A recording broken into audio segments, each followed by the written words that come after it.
Muito boa tarde, amigas e amigos. Estamos aqui, Oração Ação, numa das discussões mais importantes, um tema central das nossas vidas, não por uma opinião particular, mas pela revelação do próprio Cristo. Acima dos cristianismos, acima das opiniões pessoais, está o Cristo. E perguntado sobre qual era o maior mandamento, em meio a tantas regras que o judaísmo possuía naquele tempo, proclamou de uma maneira incontestável: o maior mandamento é amar a Deus acima de todas as coisas. Mas complementou: há um segundo mandamento que é semelhante ao primeiro: amarás o teu próximo como a ti mesmo. Numa palavra, o amor, mas subdividido em três etapas, três aspectos, melhor dizendo. O amor a nós mesmos, o amor ao próximo e, acima de tudo, o amor a Deus. O tema é riquíssimo, é o tema de nossas vidas, é o propósito maior de toda a criação. Para isso fomos criados, para isso estamos encarnados, para isso vivemos cada experiência dos nossos dias.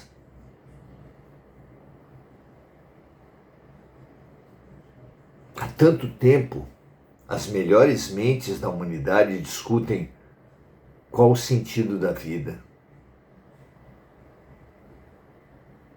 Há tanto tempo, as mentes mais angustiadas da humanidade buscam qual o sentido da vida. Jesus revela, Jesus nos traz essa revolução. Afinal de contas, se o que Deus quer para nós é o que nós mais queremos da vida, porque é fácil perceber que tudo que qualquer criatura mais quer é o amor,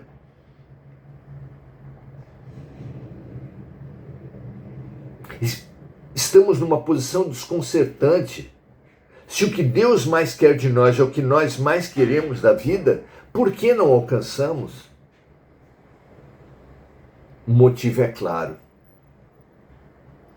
Nós não sabemos o que é o amor.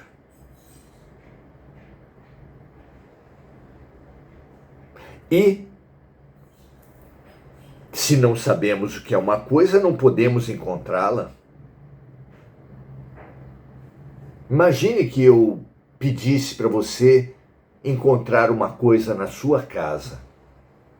Imediatamente você perguntaria: o que é que você deseja que eu encontre? Se você não soubesse o que eu quero que você encontre, não haveria como encontrar. Por isso estamos perdidos, por isso estamos desconcertados, porque o que nós mais queremos é o amor, o que Deus mais quer de nós é o amor, mas certamente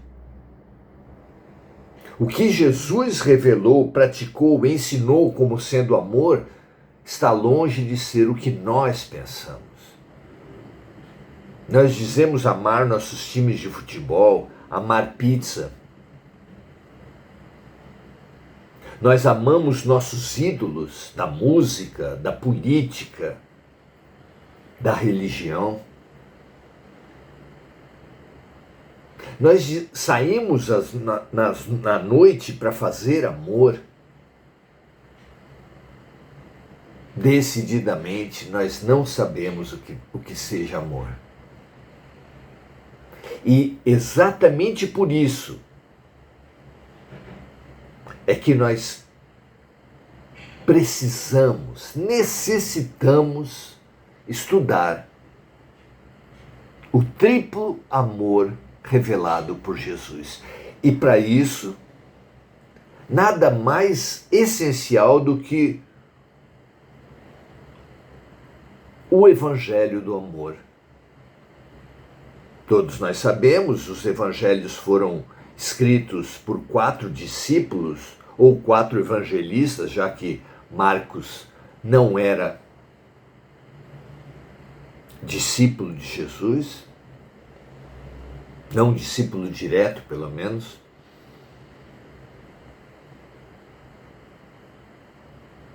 E nós temos essa realidade de que Jesus foi melhor descrito como amor, o amor pregado por Jesus foi muito mais abordado no Evangelho de João. É ele que nós tomamos por base e é mais 2 versículos dele que nós estudaremos hoje. No momento central, luminoso da revelação cristã, que é o encontro de Jesus com Nicodemos.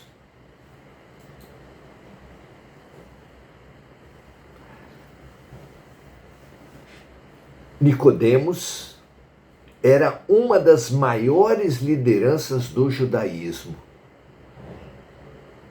Todas as grandes lideranças do judaísmo estavam reunidas no órgão máximo daquela sociedade, que era o Sinédrio, que é a palavra para a língua dos judeus da expressão Senado.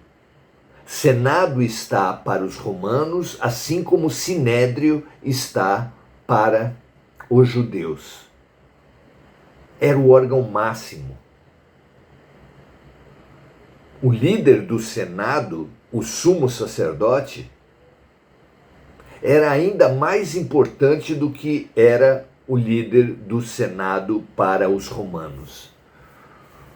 O sumo sacerdote era simplesmente a figura mais importante politicamente e religiosamente para a sociedade judaica.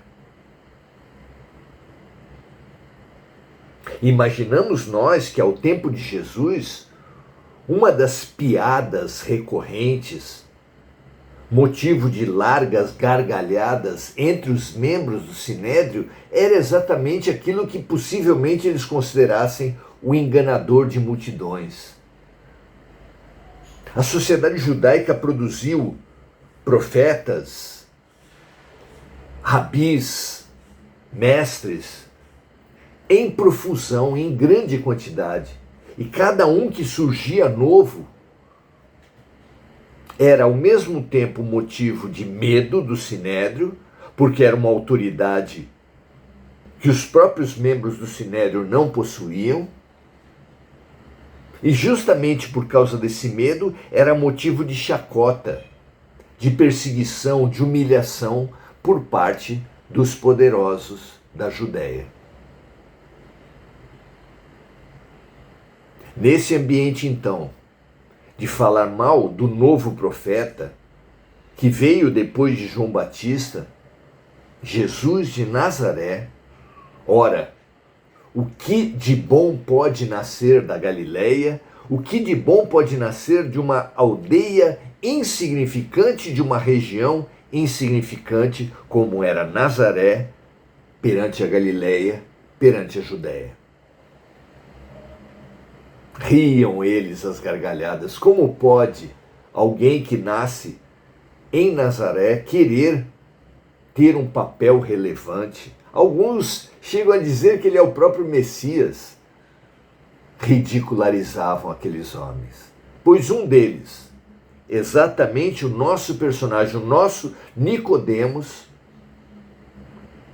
teve a coragem de não se deixar levar pela onda, pelo que todo mundo faz, pelo ambiente do Sinédrio.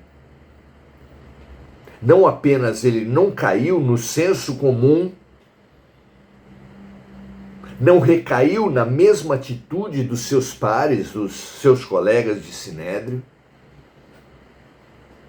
como ele decidiu ir até Jesus, julgar pelos seus próprios olhos. Olha a coragem desse homem. E para julgar pelos seus próprios olhos, levou a Jesus a mais importante de todas as questões, que é como fazer para evoluir espiritualmente. Como crescer espiritualmente? Qual ferramenta é imprescindível para a nossa evolução espiritual? Essa pergunta ele foi levar a Jesus e começou com a passagem que nós vamos estudar hoje. Vamos lá? Está em João capítulo 3, versículos de 1 e 2, que diz o seguinte, a passagem: E havia entre os fariseus um homem chamado Nicodemos, príncipe dos judeus. Príncipe é a origem da palavra principal. Principal eram exatamente na Judéia os membros do Sinédrio. Este, Nicodemos, foi ter de noite com Jesus e disse-lhe: Rabi, bem sabemos que és mestre, vindo de Deus, porque ninguém pode fazer estes sinais que tu fazes se Deus não for com ele.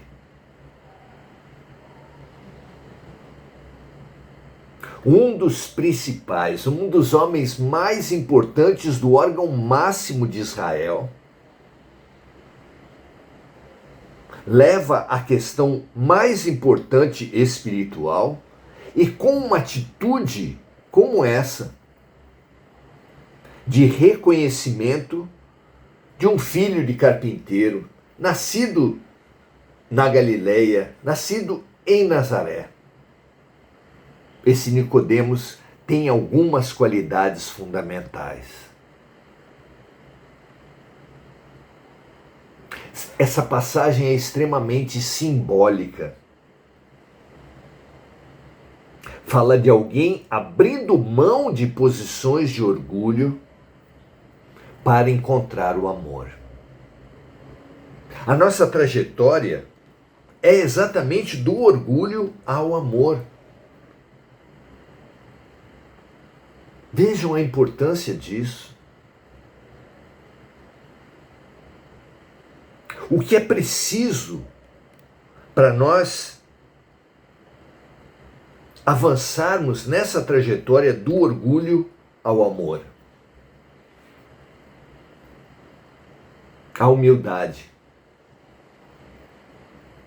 Não andar atrás dos enganadores de multidões. Jesus diz que se um cego se deixa guiar por outro cego, só pode acontecer de ambos caírem num buraco. É exatamente o que acontece na humanidade hoje. Estamos num buraco, não vemos perspectiva, tudo é escuridão. Por quê? Porque nós, cegos, nos deixamos guiar por outros cegos. O que deveríamos ter feito? Kardec pergunta para os espíritos: quem Deus enviou para a humanidade para servir de modelo e guia? E a resposta foi Jesus.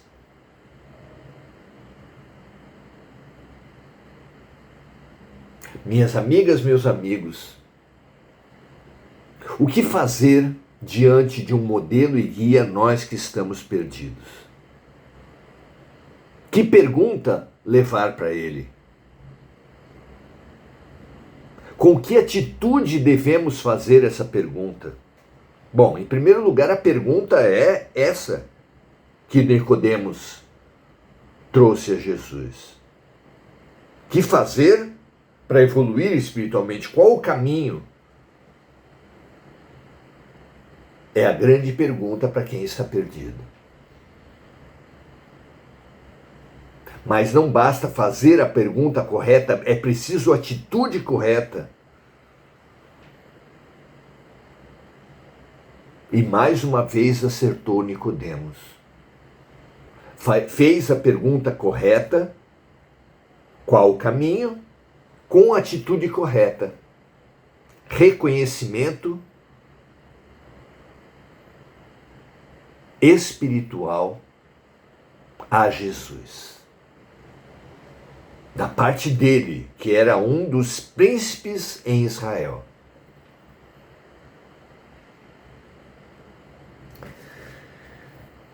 Da nossa parte, para trazer esse símbolo de Nicodemos para nós, precisamos reconhecer que todos temos um lado sombra e todos temos um lado luz.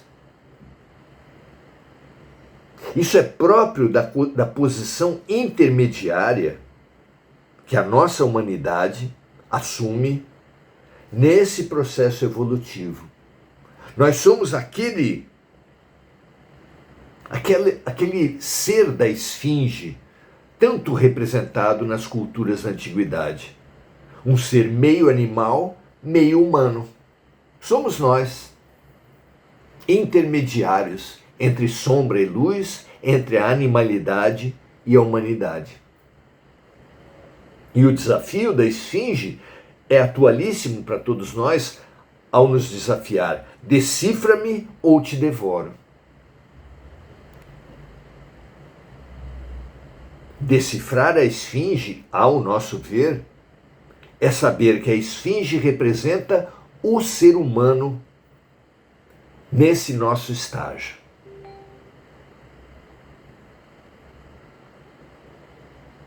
Então, fundamental admitirmos, aceitarmos, reconhecermos que nós temos um lado sombra e um lado luz, que isso é próprio da condição intermediária, espiritualmente dizendo, na qual nós vivemos e ainda viveremos.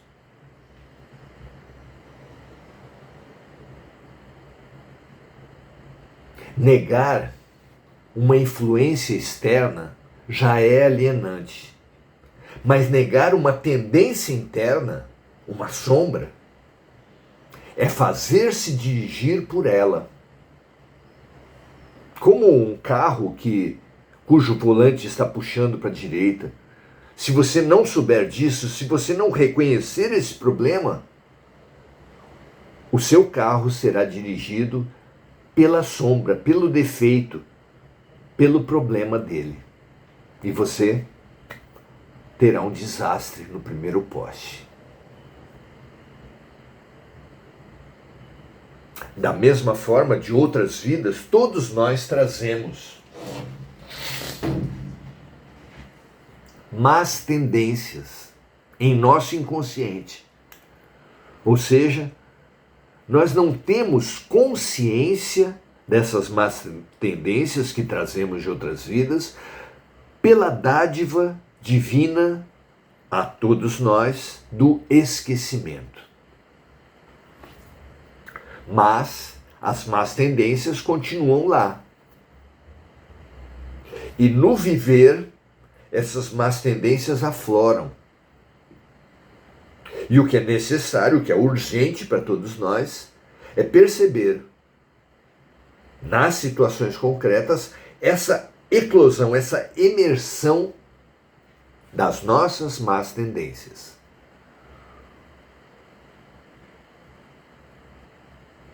De outras vidas trazemos más tendências em nosso inconsciente, assim como talentos positivos, que da inconsciência muitas vezes nos dirigem à revelia da consciência.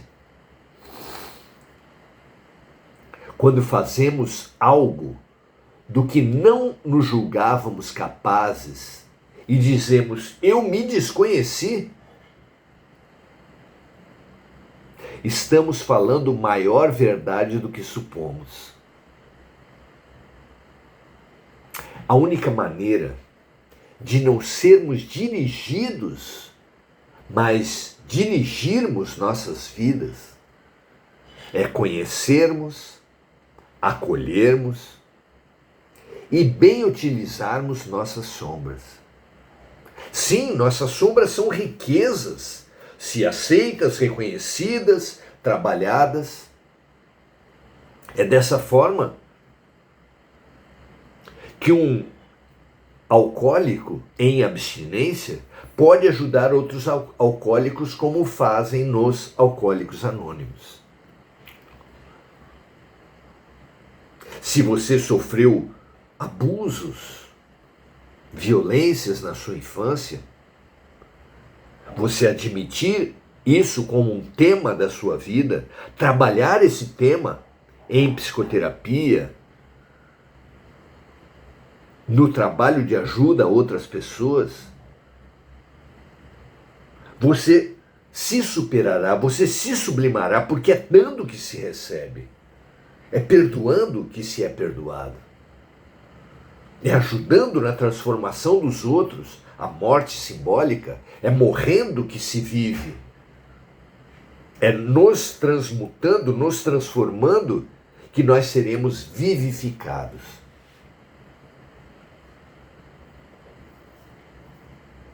Veja a importância de nós bem trabalharmos nossas sombras, porque as sombras bem trabalhadas nos tornam potentes agentes de mudança dos outros e de nós mesmos.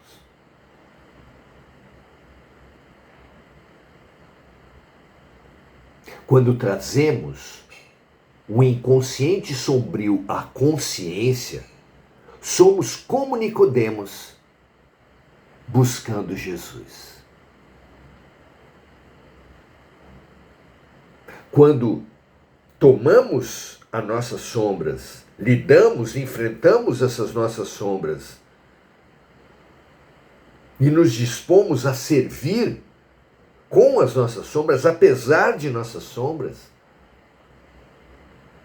somos como Nicodemos buscando Jesus. Não importam as más companhias que possuímos, Nicodemos era do Sinédrio. Não importam as próprias sombras, Nicodemos vinha à noite para não se prejudicar. Conheceremos a luz divina, as nossas maiores potências, o Deus em nós,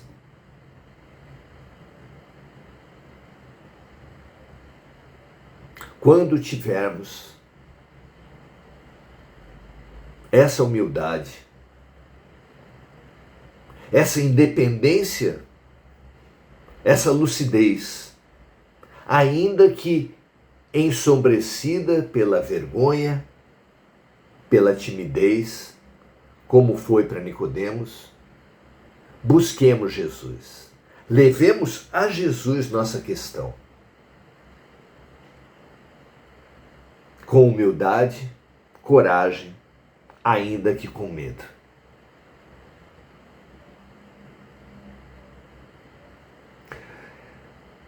Estaremos nos próximos encontros nossos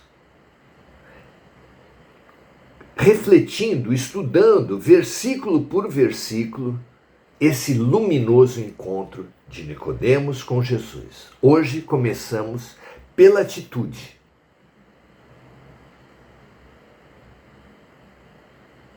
Numa lição imprescindível e inesquecível. Veja lá se serve para você. Se servir, compartilhe nesse milagre da multiplicação dos pães com Jesus. Saudando agora os amigos que estão conosco nesse nosso momento. Adelaide Dias, dando boa noite a todos. Lúcia Galvão, Marco Aurélio Trindade, falando da simplicidade do amor. É realmente um valor simples, necessário, urgente para todos nós. Enir Cajazeira, dando o o seu boa noite, dando graças a Deus e lembrando de compartilhar e multiplicar as luzes que vêm do alto, como os discípulos receberam e compartilharam o pão das mãos de Jesus.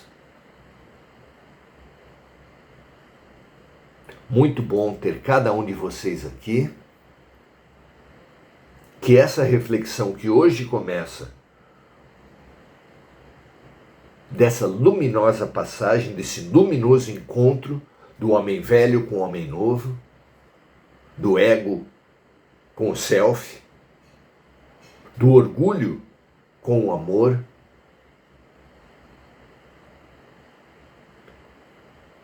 será, sem dúvida nenhuma, um momento fundamental desse nosso estudo, reflexão e boa vontade para a prática do amor. Um grande abraço, feliz por todos vocês e até a próxima.